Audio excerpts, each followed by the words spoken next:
Bonjour à tous et bienvenue dans cette nouvelle vidéo. Alors, comme la miniature l'indique, la CSC 50, est-ce un jouet de Saint-Nicolas ou un gadget, ou est-ce vraiment une machine incontournable aussi bien sur chantier qu'en atelier? Et pour être tout à fait honnête, cette machine, je l'utilise maintenant depuis plus ou moins 3 mois et le dernier mois qui vient de s'écouler, je l'ai utilisé d'une manière quand même assez intensive. Et hier, avec Léandre, on l'a regardé sur le temps de midi et on s'est dit ça pourrait être quand même sympa de faire un petit retour sur cette machine qui, au départ, moi, je trouvais un petit peu léger en me disant oui voilà c'est sympa, c'est joli, etc. Mais bon, est-ce que c'est vraiment utile? Est-ce que ça a vraiment autant d'utilité que ce que ça prétend, etc.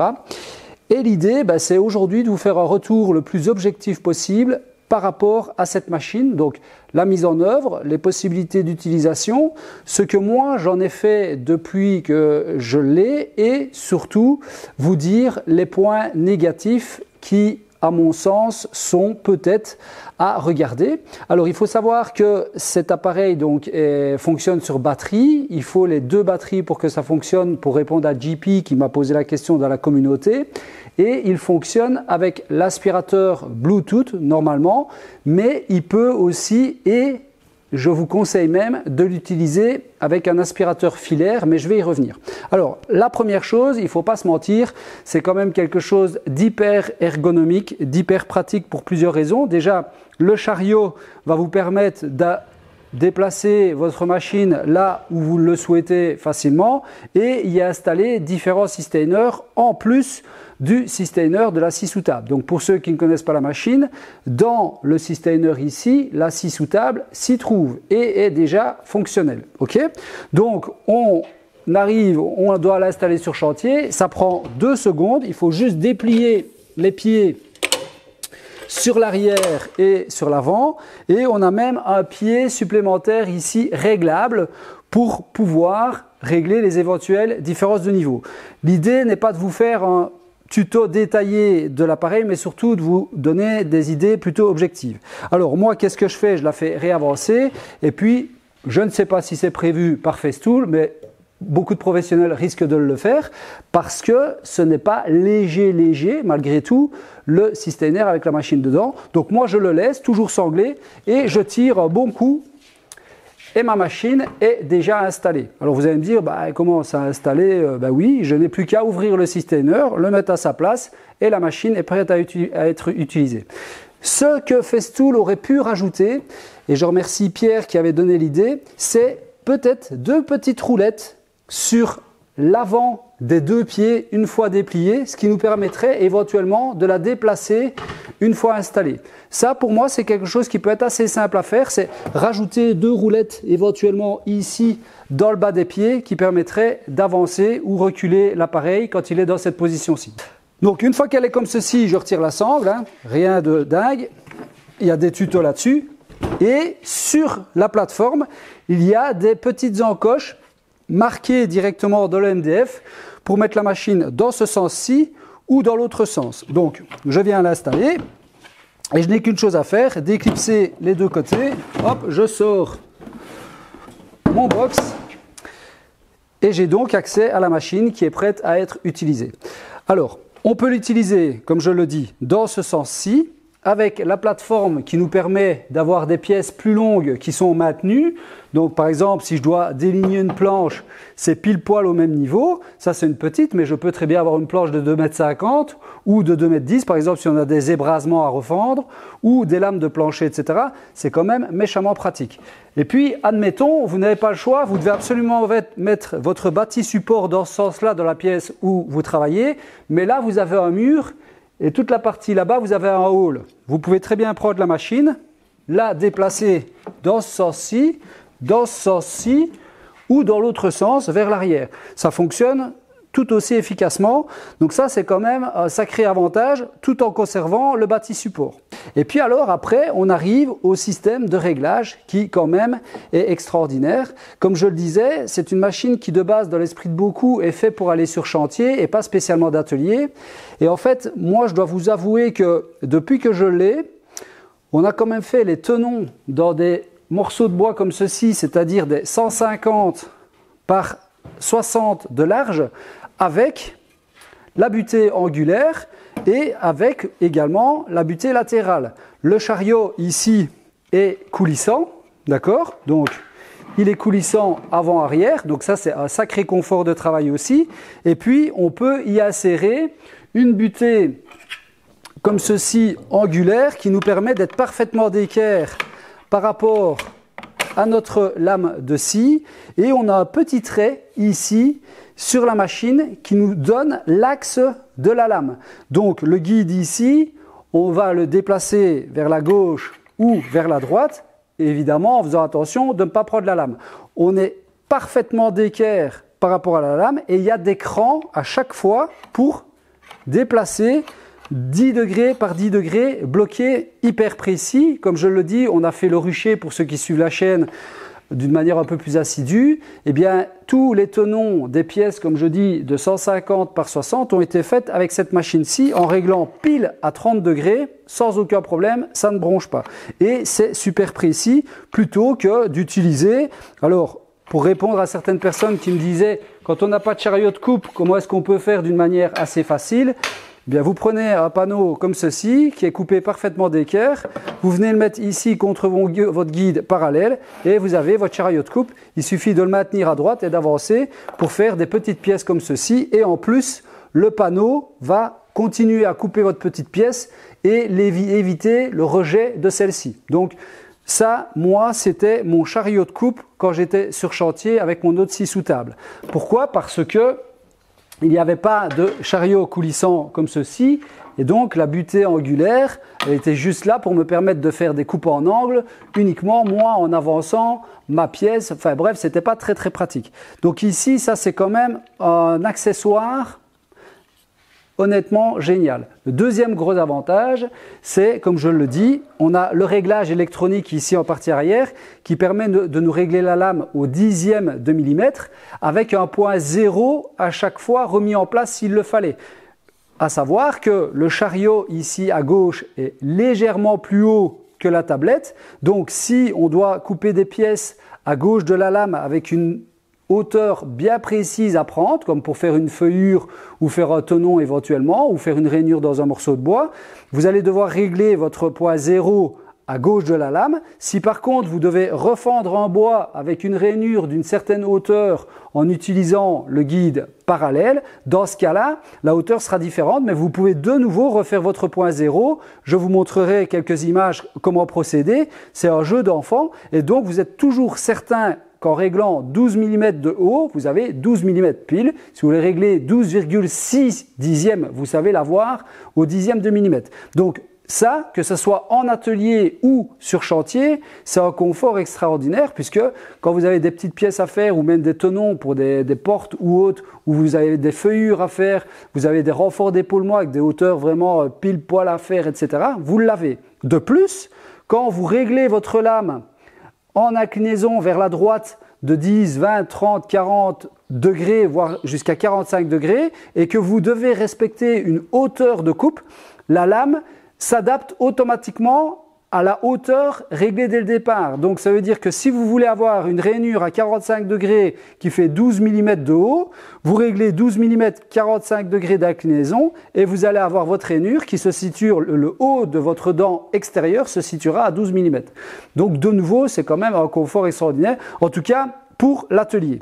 Ensuite, il y a un autre point assez intéressant, c'est que le guide ici parallèle permet également d'être avancé ou reculé en fonction de la coupe qu'on a à faire. Si par exemple on a des coupes à faire en butée et qu'on doit laisser la chute libre, on peut très bien mettre le guide parallèle avant la lame, au milieu de lame ou après la lame, comme sur une panneauteuse ou une scie à format. Donc c'est quand même un confort extraordinaire en termes de sécurité et de précision. Comme tout ce genre de machine, évidemment, il y a le poussoir qui est intégré et puis il y a tout le reste qui est bien pensé. De nouveau, on a une table d'extension ici sur la droite qui nous permet d'avoir des coupes jusqu'à 28 cm. Donc ça, c'est top. Pour tous ceux qui voudraient les détails réels d'utilisation, etc., je vous invite à aller voir sur la chaîne YouTube Festool Belgium, où là, vous allez avoir tous les détails de comment ça fonctionne. Moi, le but de l'histoire, c'est pas tellement ça. C'est surtout de vous montrer et de vous expliquer comment ça fonctionne et quels sont les avantages et les inconvénients. Donc ça, c'est quand même pas mal du tout, tous ces avantages. Ensuite, il y a des points P sur cette machine. Et tous ces points, c'est points parking. C'est-à-dire qu'il faut aligner les points parking entre eux pour pouvoir refermer la machine et être certain de ne pas abîmer. Par exemple, ici, si j'avais voulu rabattre ma tablette et que j'avais laissé mon guide à droite, j'allais péter mon système. Donc, toujours juste, c'est des petits détails auxquels il faut penser. Mais voilà, c'est quand même pas mal. Alors, maintenant, on va venir un petit peu au point, entre guillemets, négatif, c'est l'autonomie quand il est utilisé avec l'aspirateur Bluetooth. Alors, j'ai fait ce matin des tests en utilisant la machine en continu. Donc, si on utilise la machine en continu, par exemple, vous voulez faire des feuillures pendant 20 minutes, où la machine tourne en permanence. Si vous utilisez un aspirateur Bluetooth en complément de la station, donc ici CSC, vous allez tenir 35 à 40 minutes maximum. Donc ça, c'est un peu limite en termes de batterie. Ensuite, vous devez mettre charger les batteries. Il faut compter environ une demi-heure pour charger vos deux batteries complètes. J'ai fait le test ce matin. Je vous mettrai quelques images. Donc une demi-heure d'attente entre le chargement et la réutilisation, où vous devez acheter un deuxième set de batteries pour pouvoir continuer à retravailler en continu et toutes les demi-heures, donc, puisque l'aspirateur Bluetooth combiné à ce système va tenir une demi-heure maximum et puis vous devez mettre recharger les batteries. Je dis bien quand c'est en continu, d'accord? Donc, l'utilisation de cette machine-ci, elle est plutôt faite pour faire une coupe, hop, on va faire ce qu'on a à faire, une coupe, on va faire ce qu'on a à faire, style couper des planchers, couper une planche de finition, un fileur de finition en cuisine, etc. Ça, c'est quand c'est combiné avec l'aspirateur Bluetooth. Alors, l'aspirateur Bluetooth, lui, par contre, il va tenir 10 minutes, un quart d'heure, grand maximum, s'il tourne en continu. Donc, vous branchez votre aspirateur Bluetooth sur la CSC, vous laissez tourner l'aspirateur en continu puisqu'il est associé, donc il est connecté directement à la machine. Donc dès qu'on allume la machine via le système Bluetooth, l'aspirateur se met en marche, eh bien il va tenir 10 minutes. Donc ça, pour moi, l'aspirateur Bluetooth combiné avec la machine, évitez. Utilisez plutôt un aspirateur filaire pour utiliser la machine en atelier et en continu. Là, par contre, la machine va tenir 1 heure. Donc, c'est-à-dire que le système Bluetooth décharge plus vite les batteries en plus de faire tourner la machine. Je l'ai testé ce matin, je ne suis pas encore au bout et j'ai travaillé 1 heure et 6 minutes exactement avec la machine complète en étant branché sur l'aspirateur filaire et vous verrez les images. J'ai fait des feuillures sur des traverses qui font quand même 30 mm d'épaisseur, 24 mm d'épaisseur en Douglas. Donc c'est une machine qui de base n'est pas spécialement prévue pour ça dans l'esprit des gens. Eh bien je peux vous dire qu'elle est clairement efficace dans du bois massif et de nouveau, comme je le dis, on a fait des tenons dans ce type de pièces en continu pendant la formation du rucher. Donc ça c'est vraiment le point positif, c'est que quand elle est utilisée en combinaison avec un aspirateur filaire, elle a une super autonomie.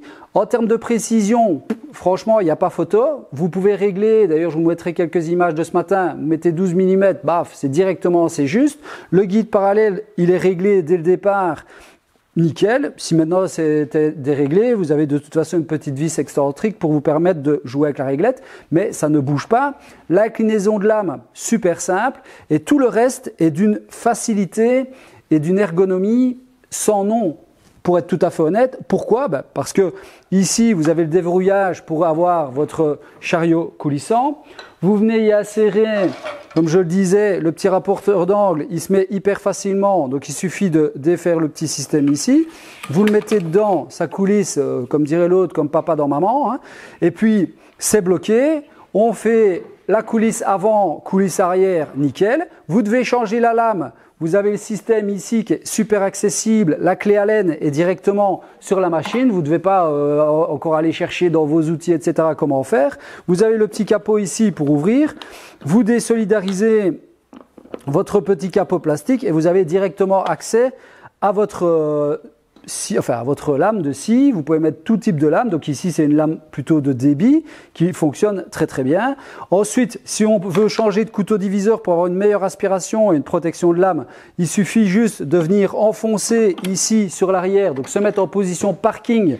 Donc de nouveau, sur la face avant, il y a position parking aussi pour la lame. C'est-à-dire qu'on peut laisser la lame sortie en position parking et la refermer. Comme ça, quand vous arrivez sur chantier, la lame est directement sortie, comme vous venez de le voir. Qu'est-ce qu'on fait? On appuie, tout simplement, on ressort le couteau diviseur et on peut venir donc installer ce couteau diviseur qui, lui, va reprendre d'office l'épaisseur du bois qui va passer dedans. Donc, il va s'adapter automatiquement à l'épaisseur. Donc, on vient le positionner dedans. Voilà. Ok, et qu'est-ce qu'on a? Les petites ailettes ici qui vont prendre d'office l'épaisseur du bois qui va passer dedans et d'office vos mains sont protégées et l'aspiration est beaucoup plus efficace. Donc ça, c'est quand même aussi quelque chose d'assez sympa par rapport à la scie sous table que moi j'ai avant, rien à voir puisque j'ai juste mon couteau diviseur de la lame qui sort, un petit capot plastique qui se met dessus vissé mais qui, quand on travaille avec des pièces trop grosses, ça freine, etc. Ici, c'est vraiment super bien pensé de nouveau. Pour le ressortir, de nouveau, pareil, j'appuie ici, je ressors mon couteau diviseur, je le mets dans la boîte puisqu'il y a la place et l'emplacement prévu pour. Et je viens remettre le couteau diviseur d'origine qui est prévu sur la machine. Tout simplement, je prends ma clé Allen, je viens la remettre en position et je suis de nouveau prêt à travailler. La bouche d'aspiration ici. Bref, pour la machine, honnêtement, si vous hésitez à acheter une scie sous table et que vous n'avez rien du tout pour aller sur chantier et que vous avez un petit atelier et vous hésitez aussi à vous prendre une petite scie à format ou une scie sous table, je vous dirais bien, si vous avez le budget, n'hésitez pas pour plusieurs raisons. C'est-à-dire que vous allez pouvoir l'utiliser un peu comme scie à format pour des petits panneaux, évidemment, mais ça fonctionne très bien sur des panneaux mélaminés, ça fonctionne sur du bois massif. Et vous allez pouvoir l'amener sur chantier avec tous les avantages d'une scie à format en termes de coupe, mais aussi tous les avantages de précision d'une machine quelque part numérique, même si vous le savez, moi je suis pas du tout fan de tout ce qui est numérique électronique. Et en termes de robustesse, moi j'étais un peu sceptique au départ quand je vois, c'est petit en fait, quand on regarde, la lame est fine, eh bien on a coupé toutes les structures du rucher avec, et d'ailleurs j'invite les personnes qui ont suivi la formation du rucher à témoigner sous cette vidéo et dire ce qu'ils ont pensé finalement de cette machine lors de la formation puisque on l'a utilisée et quand Festool est venu faire la démonstration à la maison, il y avait même 2 CSC qui tournaient ensemble pour montrer un petit peu comment ça fonctionnait. Voilà. Alors maintenant, on va passer à l'aspiration et donc la combinaison des deux avec tout le reste. Alors comme je le disais, donc le système ici fonctionne avec l'aspirateur finalement Bluetooth de base. Donc si vous êtes sur chantier, que vous avez de temps en temps une coupe à faire, style voilà avec la Capex sur AQ, vous devez couper une plainte, vous devez couper des chambranles de porte, donc vous faites votre coupe, l'aspirateur se met automatiquement en route, il s'arrête, vous allez poser votre pièce, vous revenez, vous coupez, franchement c'est tip top. Moi je l'ai utilisé sur le chantier où on a fait les fameuses portes triangulaire d'une part, avec le plaquage triangulaire, mais aussi avec les portes vitrées avec éthane, si vous vous souvenez. Et ça tient toute la journée. Donc, j'ai pas dû changer une seule fois ni les batteries de la Capex sur AQ, ni l'aspirateur sur AQ. Donc, ça, c'est vraiment génial. Si vous avez, comme je vous dis, une coupe de temps en temps sur chantier. Si maintenant, vous devez le faire fonctionner en continu, comme je le disais en début de vidéo, malheureusement, il va tenir 10 minutes, un quart d'heure grand maximum, et il va biper en permanence après 10 minutes, et des fois, il se coupe tout court. Donc, il se coupe même pendant que vous êtes occupé à débiter votre planche, etc. Donc, pour l'utiliser en continu, moi, franchement, je vous le dis tout de suite, je vous le déconseille. Par contre, à l'atelier, il peut être aussi très utile si vous avez, voilà, moi, j'ai une TSC 55 donc sur accu, hein, donc 6 circulaires plongeantes sur accu. Je le mets sur la mezzanine, branché à mon bras d'aspiration, et je peux utiliser ma machine sur accu comme une machine filaire tout en bénéficiant de l'aspiration de l'atelier. Donc ça, c'est quand même assez sympa, et de nouveau pour des coupes occasionnelles avec une scie circulaire, faire une coupe sur un panneau, une autre coupe sur un panneau, mais avec chaque fois une interruption entre, là l'autonomie est intéressante. Mais si vous l'utilisez comme je le dis en continu, franchement c'est pas top. Pour le reste, ce qui est quand même assez sympa, c'est que c'est un classe M, celui-ci en tout cas, hein, donc c'est Cleantech MIDI 1 avec je sais pas comment on dit ça, la manette de décolmatage, hein, voilà, moi je suis un peu nul pour tous ces trucs là, les termes, etc. Mais ça fonctionne très bien. Au niveau aspiration pure, c'est vraiment nickel, il n'y a quasiment pas de déchets. D'ailleurs, il suffit de voir ne fût-ce que l'état de l'aspirateur lui-même. Je ne m'amuse pas à l'aspirer toutes les 10 minutes, hein, que les choses soient bien claires. Donc ça, c'est quand même hyper efficace au niveau puissance, etc. C'est plutôt l'autonomie des batteries où, voilà, il faut pas l'utiliser en continu. Donc si vous utilisez le système en continu, je le répète, vous utilisez un aspirateur filaire. Donc si vous n'avez qu'un aspirateur filaire, voilà, est-ce que ça vaut la peine d'acheter un aspirateur Bluetooth en combinaison? Ça, c'est un petit peu à vous de réfléchir en fonction de ce que je viens de dire. Avantage, de nouveau, vous avez le petit bouton ici pour lancer l'appareil d'une manière manuelle. Et puis, vous avez le petit bouton ici pour appairer l'appareil qui va devoir être lancé en même temps que l'aspirateur. Donc vous savez le faire fatalement à distance. Donc si vous êtes à 3 mètres avec votre scie circulaire, vous ne devez pas revenir à l'aspirateur pour le lancer. C'est tout le principe du Bluetooth. Vous appuyez ici et la machine est appairée directement et se lance en même temps que la machine. Donc ça, c'est quelque chose d'intéressant. On rigole tout le temps avec ça, mais moi je ne connaissais même pas le principe. Et pour tout vous dire, Léandre, qui est quand même un jeune, hein, il a 16 ans, ne savait pas que ça existait aussi dans les machines. Donc là-dessus, il y a encore pas mal d'explications à avoir et moi à maîtriser, parce que je vais vous expliquer tout de suite le problème que j'ai rencontré ici tout le long. D'ailleurs, je vais probablement demander à Johan qui m'explique ça parce que j'ai pas tout compris. D'accord? Voilà. Donc ça, c'était le petit retour pour l'aspirateur. L'aspiration, rien de bien dingue, hein. Vous avez un bouton pour allumer ici et puis alors vous pouvez choisir soit manuel, soit avec le système Bluetooth en appuyant directement ici ou en jouant avec la manette tout simplement. Mais là, je crois que j'ai retiré les batteries. Oui, j'ai retiré les batteries puisqu'elles étaient en charge tout à l'heure. Donc voilà, j'ai fait un petit retour sur cette machine. Si vous avez d'autres questions ou si vous pensez à des choses auxquelles je n'aurais pas pensé, et je suis certain que j'ai dû oublier une tonne de choses parce que voilà, le but c'était pas de faire la revue de la machine, mais c'était plutôt de vous faire un retour sur l'utilisation que j'en ai eue depuis que je l'ai reçue. Moi, j'en suis hyper content. Et puis pour le reste, voilà, je n'ai plus grand chose à dire sur ce sujet. Je le répète, n'hésitez pas, mettez dans les commentaires si vous avez des questions sur ce sujet. Alors, qu'est-ce qui arrive pour la suite? Lundi, la société Ducomat viendra donc faire le calcul de mon installation. Donc comme je l'avais dit, donc ça, ils viendront lundi à 9 h. Donc la vidéo sortira peut-être mardi ou mercredi, le temps de faire le montage, puisque là, j'ai Léandre, comme vous le savez, pour un mois, donc le jeune stagiaire, et je vais quand même travailler aussi un peu avec lui, hein. On va essayer d'avancer sur les ruches. On a bien avancé d'ailleurs cette semaine, je vous montrerai quelques images. On a fait tous les couvre-cadres qu'on avait à faire, donc on en a fait 18. On a fait une vingtaine de hausses ensemble ici sur la semaine au total, avec une partie donc de la semaine dernière, avec la semaine dernière tout le temps de lui expliquer où il a fait la fameuse ruche et le jeu concours. Et concernant ce fameux jeu concours, je tenais à vous dire que tout fonctionne. Donc il est inutile de m'envoyer un mail en me disant que vous n'avez pas reçu le mail avec le lien des fichiers. Vous allez recevoir un mail de confirmation à la participation au concours, d'accord? Et ensuite, vous allez recevoir un second mail avec le lien qui correspond à la réception de vos plans. Ce deuxième mail se trouve généralement dans les spams et les indésirables. Pourquoi? Parce qu'il y a un lien Dropbox dans ce mail et malheureusement, votre fournisseur d'accès, ou je ne sais pas comment est-ce qu'on dit, votre opérateur d'office met ce mail dans les spams ou les indésirables. Donc, allez jeter un œil dans vos spams et vos indésirables avant de m'envoyer un mail pour me dire que vous n'avez pas reçu le lien. C'est une première chose. Deuxième chose, la confirmation de votre participation, vous allez la voir dans la foulée. Donc, vous avez payé vos 2 €, vous participez. Dans les 5 minutes, vous avez reçu votre mail de confirmation.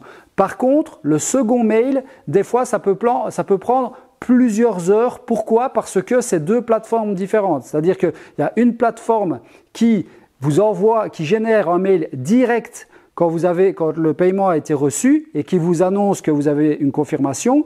Et puis ensuite, ce mail-là est envoyé, donc l'information est envoyée à l'autre serveur qui doit analyser l'information, la vérifier et qui renvoie le second mail avec donc le plan. Voilà pourquoi des fois il y a un temps entre le mail de confirmation et le mail avec le lien des plans, mais rassurez-vous, tout fonctionne et tout est rentré dans l'ordre au niveau du lien qui était corrompu. Donc seuls les 38 premiers participants ont reçu un lien qui ne fonctionnait pas.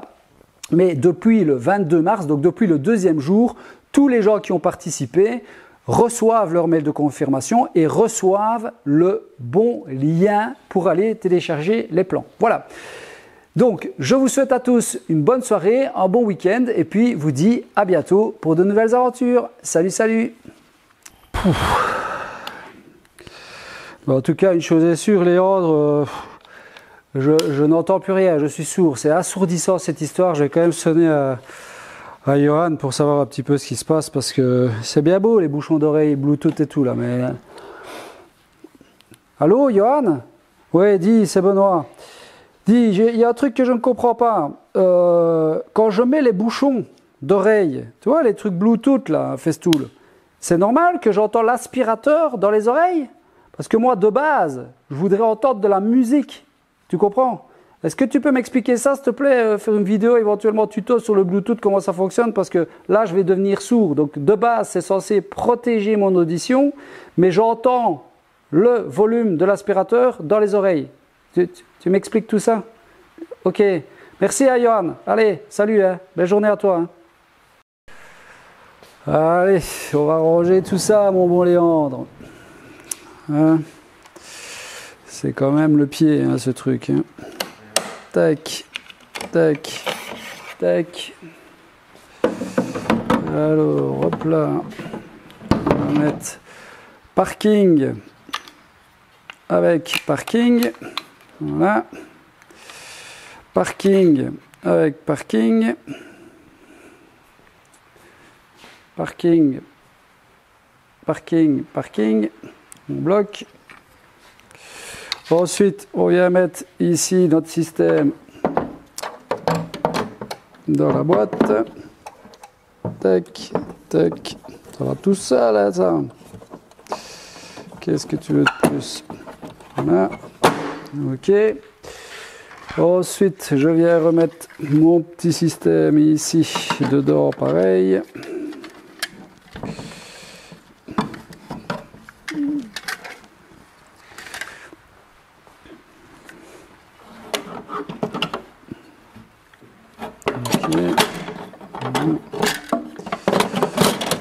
Hop, ça c'est bon. Et c'est tout, hein? Ouais. Et voilà. Hop. Voilà. Tac. La petite poignée Systainer vers l'opérateur. Alors, est-ce que... Hop, voilà. Fermé. Refermé. Hop. Refermé. Je viens reprendre ma sangle. Ici, j'ai les ergots sur l'avant. Je suis bien dedans. Ma petite sangle. Hop.